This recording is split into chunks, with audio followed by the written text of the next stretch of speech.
This is Grace Notes. I'm Alan Button, and pleased to have as our guest in the studio today, Mr. Jim Haston. Jim has got a background and history that we wanted to highlight because he comes to us after a good number of years living.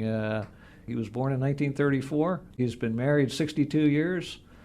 Jim's got a lot he could talk about, and we'll just jump right into it. Jim, welcome. Thank you. Pleasure to be here. Jim, if we could, let me have you start by telling us where you grew up, where you're from, and a little bit about your early work history. Well, I was born in Indianapolis, Indiana, October the 4th, 1934. Went to Broad Ripple High School in 1948, graduated in 1952, and went to work with G.C. Murphy Company as an assistant manager after working there as a stock boy at night. What industry was that? It's retail. It's sort of like Rose's or Kmart, and I was assistant manager there in Broad Ripple, and they transferred me to Greencastle, Indiana, to a store there, and then at that time I went in active duty with the Navy in 1954. Came out in 1956. But you had some connection with the Navy for a longer period. Well, yes. After I came out, I was in the Naval Reserves for 8 more years. Had 10 years service with the Navy. I see. What was the nature of your 2-year stint from 54 to 56? I was stationed in Green Cove Springs, Florida, in a subgroup. And when you say sub, you mean submarine? No, it was a mothball fleet. I see. And we had to take care of those ships. I was very fortunate in one sense I played football, softball, basketball. That was my basic Navy life. But I mean, I had other duties aboard the ship, but I did play those 3 sports for 2 years. How does this tie into the military mission of the Navy? Is it a public relations thing, kind of like bands, military bands? Or? Well, there are not very many people that participate in sports. I had my picture in the Navy Times twice for playing basketball, which is rare, but... When I think of Navy and basketball, I think of David Robinson. Well, you know that name? I do. He graduated from the Naval Academy and played basketball. And ended up as a big-time NBA player. Right. I mean, I had duties just like everyone else aboard the ship. It was a berthing ship, but when TDY, your temporary duty is playing those sports. Jim, I was expecting to hear you talk about your time on a destroyer. I was on a destroyer. Thank you. Out of Newport, Rhode Island, K.D. Bailey DDR 713. And we were running, this is a highlight, we were running ASW drills, which means anti-submarine warfare, off of Nova Scotia. This was out of Newport, Rhode Island. The ship was out of Newport, stationed at Newport, Rhode Island, and we were running ASW drills up along Nova Scotia, and it was so rough that the waves were completely covering the ships up. I didn't realize that until one came alongside of us. I had the lee helm watch at that time, and the water was covering the bridge glass, if you're familiar with how the bridges are on a ship, and I never thought anything about it till another ship came alongside of us, and it covered it completely up. It was a smaller ship than the destroyer I was on, but it completely covered it up. I mentioned to my father, who was also in the Navy, about the time that you were, that I had a time scheduled to talk with you and that you had been on a destroyer, and his comment was, well, now that's real Navy. That's what some people say. They call them tin cans. If they say it was on a tin can, that means they were on a destroyer. And tell us, if you would, what the connection is between the destroyer that you were on and other such destroyers out of Newport as it relates to submarines in the North Atlantic. we were trying to track submarines. The ship I was on, we were running ASW drills. ASW means what? Anti-submarine warfare. These would be Russian submarines? No. We were just tracking subs for training duty. I see. It was training. But it was so rough, you couldn't go out on the weather decks. It'd be terrible, disastrous to go out on a weather deck. And you had to stay inside. I was very fortunate. I've never got seasick. I thought I would before I went in. In fact, that was a fear that I had. But I never got seasick, never even felt nauseated in all those bad weathers that we had to go through. How long were you on the destroyer? I was only on that destroyer for 2 weeks, and then they sent me to Norfolk, Virginia. And it went on a med cruise, and I didn't get to go on that. Your time in Florida was? Basically about 23 months. I see. So these, the Newport and Norfolk assignments were temporary assignments outside of your base in Florida. Right. And this was shortly after the Korean War wrapped up. Yes. And just prior to Vietnam, I guess. Yes. The early days of Vietnam. I always had an illusion of being transferred somewhere else, but I never was. It didn't happen. No. We had an opportunity to go aboard the Forrestal, but you had to have 2 years duty, and I didn't have 2 years. Well, at that time, I think I had about 14 months left, and you had to have at least 2 years to go aboard the Forrestal and be transferred to there when it was commissioned. Well, in light of our time, Jim, I'm going to let you make the segue here to this first song that you've identified, Cole Porter and Night and Day. Why is that one of special interest to you?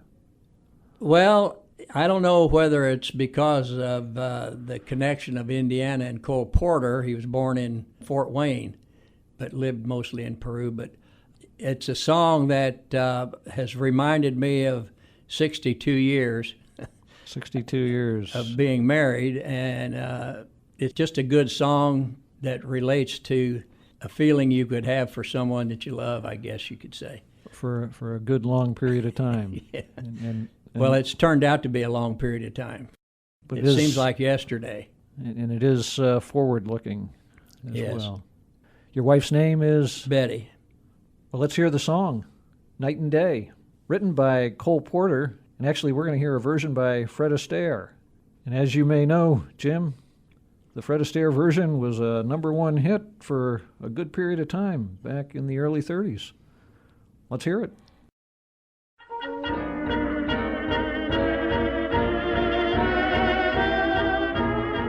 Like the beat, beat, beat of the tom, making love to you day and night, night and day.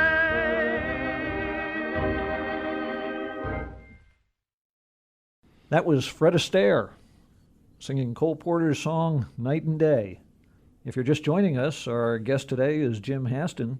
Jim, before we listened to the song, you were telling us about your Navy experience, and I know from having talked with you before we came into the studio that your work experience extends way beyond the Navy, and in fact, you've already touched on that. Give us a list, if you would, of the different industries that you've been involved with over the years, in one way or another. Well, I've been in retail, I've been in construction, I've been in landscaping, I sold insurance for 15 years, which was a dredge, but I couldn't get away from it. I've been in the grocery business, been in automotive industry with General Motors and Ford, and again, retail is mostly the jobs that I've had. I've been in sales at several, been in management in these jobs, some of them. To what do you attribute your broad experience in this range of industries? I mean, give us the why. What's the explanation? Well, unfortunately, most of them, they either went out of business or closed. I always felt like every job I had was going to be my last one, and then they would close it or move the industry somewhere else, and I had to find another job. And when I moved from Indiana to North Carolina, I had a very difficult time finding work because of the money I had made in Indiana at Sears. I transferred with Sears down here. And I found it was very difficult to find work, so I quit putting how much I had made with Sears so I could find work down here that they would not see all that. When did you move to North Carolina? August of 1970. And that was from Indiana? From Indianapolis. And what was the reason for your move? My wife is from Clayton, Uh-huh. and my father-in-law had a heart attack, and he would recommend that we would live here so he could see the grandchildren. And so after a couple of years of that, I transferred with Sears down here so they could be closer to the grandchildren on my wife's side. Gotcha. You said you'd been married 62 years, so that means you got married in 1957. So you moved to North Carolina 1970. 13 years after Right. you were married. It was a short time. Short for somebody of a certain age. Well, 62 years seems like yesterday to me. Uh-huh. Well, speaking of your work experience, you have continued to work into your 80s. That's right. Why do that? Most people think about retiring. They start thinking about it in their late 50s, and they're aiming for 62 or 65.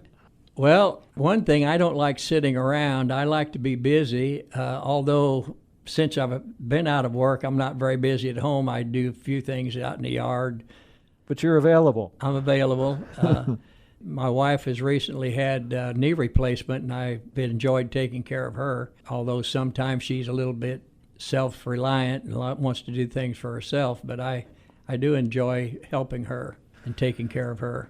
With respect to your work experience and your very long perspective on it, can you tell us anything about your view of how the economy has changed over the years? Well, I don't know whether this is what you mean. The first job I ever had in retail, I was making 67.5 cents an hour. And I can remember the days when I was finally making $1 an hour and then $4 an hour. The most that I've ever made was 15-something an hour working in the printing business. And what was the nature of that business? We printed Christian literature for Christian schools and Christian organizations. I think we shipped to 32 different countries, and of course here in the United States. And the home schooling business has really picked up with them at Positive Action for Christ. I see. You no doubt have had a variety of experiences with co-employees over the years. Yes. Tell us something about your experiences there from sort of a character or integrity or Puritan work ethic standpoint. Well, I like to do the best I can for anyone I work for. I've always tried to pride myself in doing more than I was supposed to do, or at least as much.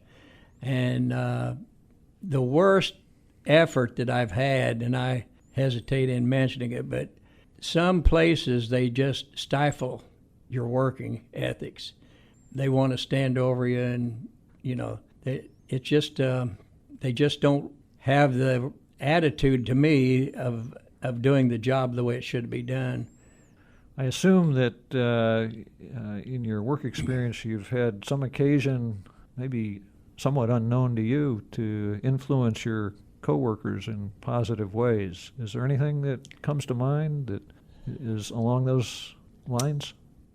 There were times when people that I worked with didn't want to work, and I tried to encourage them to do better in their work instead of trying to hide from their work. How was that received? For the most part, pretty good. I've had one particular young fellow was influenced in the wrong way by someone else, and it didn't work out for him because he got fired.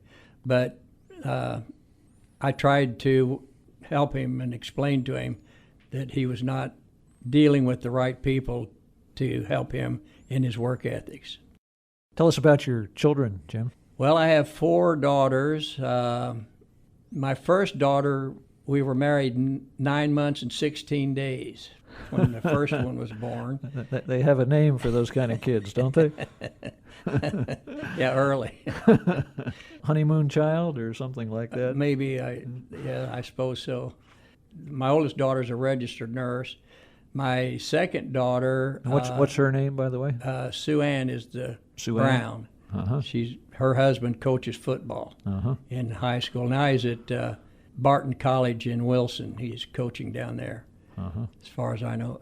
And my second daughter, Melody, she married a young fella that was a pastor of a church for several years, and then he became involved into Christian schools, and she taught where he was principal of the schools, and they both have gotten away from that. He sells fire equipment, like fire extinguishers and things like that. And I think she works at a drugstore up in Garner. And my third daughter, Nancy, her husband builds race car motors for NASCAR. He's been doing that for maybe 20-some years or longer. And she taught for a while, and then now she works in a retail business, ladies' clothing and things like that. And my youngest daughter, her name's Mary Leanne. We call her Leanne. My wife had rubella when she was carrying her when she was born deaf. So she started school at 2 and was able to write almost right away. She learned how to write when she was 2 years old. They taught her to write and read lips and sign. That was a struggle for my wife and I to learn sign language because they do it so fast. We've had to learn sign language to communicate with her. What kind of education has she had? She just finished high school at the Eastern North Carolina School for the Deaf. In Wilson? In Wilson. And she started at the Indiana School for the Deaf in Indianapolis. But when we moved down here, we moved to Wilson for that very reason, to have her in the deaf school. Do you have any advice that you might give to parents who are dealing with children with either deafness or some other disability? When I was growing up or any time and I heard of people having a disabled child, and my daughter does not like to be considered disabled, so don't say that disabled to her. But it seemed like how do they deal with that? But after we've had one, it's no different than raising any other child. You just have a different language, basically, to learn. But it's no different than any other child. And in terms of your relationship with her, you don't really treat her any differently? No. Or did not treat her any differently from your other children? No. It's just she was one of the girls. We just had to deal with her language-wise because we had to learn the sign language. Well, Jim, you've identified another song for us that we want to get to. Tell us about Autumn Leaves by Nat King Cole. Well, that's another song that for some reason has stuck in my mind. I've always enjoyed. I think the words of it are good. I've just enjoyed the song over the years. No particular reason other than it was just a song that I enjoy. Originally written in French, it was then translated, well, actually English lyrics put together by Johnny Mercer, and Nat King Cole made it popular.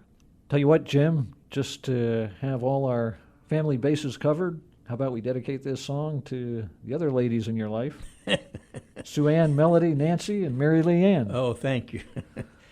Let's hear the song. Nat King Cole singing Autumn Leaves.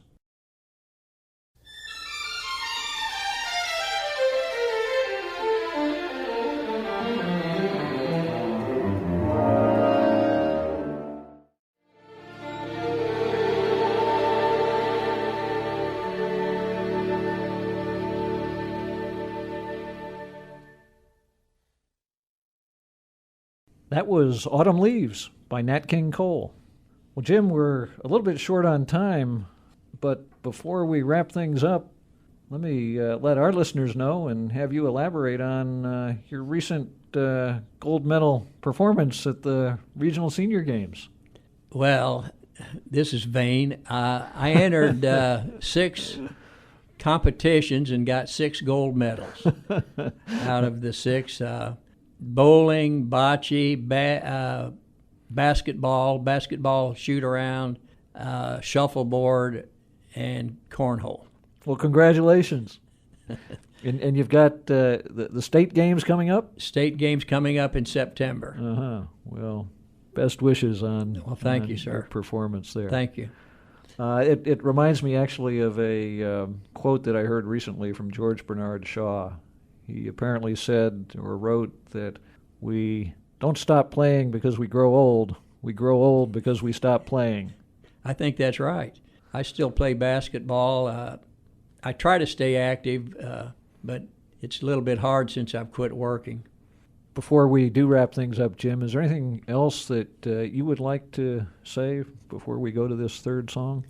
Well, one thing, I've always been fascinated with the radio industry. I've always had a desire for it, and I really feel like I have one thing in my advantage, that I have the face for radio. So...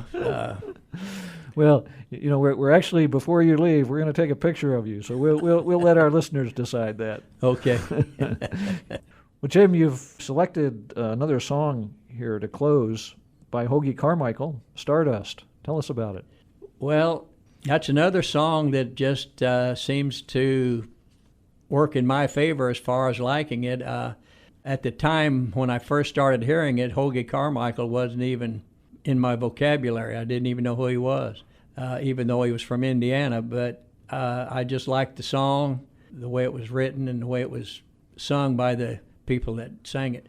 It's just a song that I've liked always. And then when I found out it was written by a good old Hoosier boy, that probably clinched enhanced it for my feeling toward that song. But I just have enjoyed it. Well, Jim, thank you for being with us today. It's been a real treat to talk with you, and we wish you all the best in your, I guess, continued job search and also your wife's knee replacement recovery. Well, thank you. I appreciate you having me here, and it's been a pleasure. Been a joy. Let's hear the song, Stardust by Hoagy Carmichael.